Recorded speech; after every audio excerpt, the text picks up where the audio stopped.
Praise the Lord. கர்த்தர் நாமத்துக்கு ஸ்தோத்திரம் உண்டாவதாக. இன்றைய கர்த்தருடைய வார்த்தை நான் சொல்லி நாம் பார்க்கும்போது சாம்ஸ் சாப்டர் 119 verses 17 நாம் பார்க்கிறோம். ஹalleluya.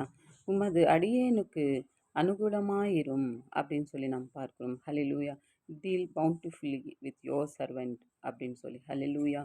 ஸோ அடியேன் அப்படின்னு சொன்னால் நாம் எல்லாம் கர்த்தருக்கு அடிமைகள். ஹalleluya. ஸோ அவருடைய சேவகர் அப்படின்னு சொல்லி நாம் பார்க்கிறோம். ஹalleluya. ஸோ இந்த அடியேனுக்கு அனுகூலமாயிரும் அப்படின்னு சொல்லி பார்க்கும்போது எல்லா விஷயத்துலையும் நம்ம பிரயாசப்படுகிற ஒவ்வொரு விஷயத்திலும் கர்த்தர் நமக்கு அனுகூலமாக இருக்கணும் அப்படின்னா எல்லா காரியத்திலும் கர்த்தர் சக்ஸஸ் கொடுக்கணும் அப்படின்னு சொல்லி நாம் இன்றைக்கு பார்க்கிறோம். ஹalleluya. ஸோ இன்றைக்கு நம்ம செய்கிற எல்லா காரியத்திலிருந்து கர்த்தர் நமக்கு சக்ஸஸ் கொடுக்குற தேவனாக இருக்கிறார். ஹalleluya. ஸோ இன்றைக்கு இந்த வார்த்தை வைத்த வாசிங்கள்.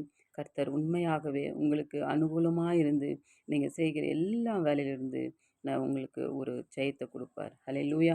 ஸோ இந்த வார்த்தை வைத்த வாசிகள் கர்த்தர் உங்களை ஆசீர்வதிப்பாராக. ஆமென்.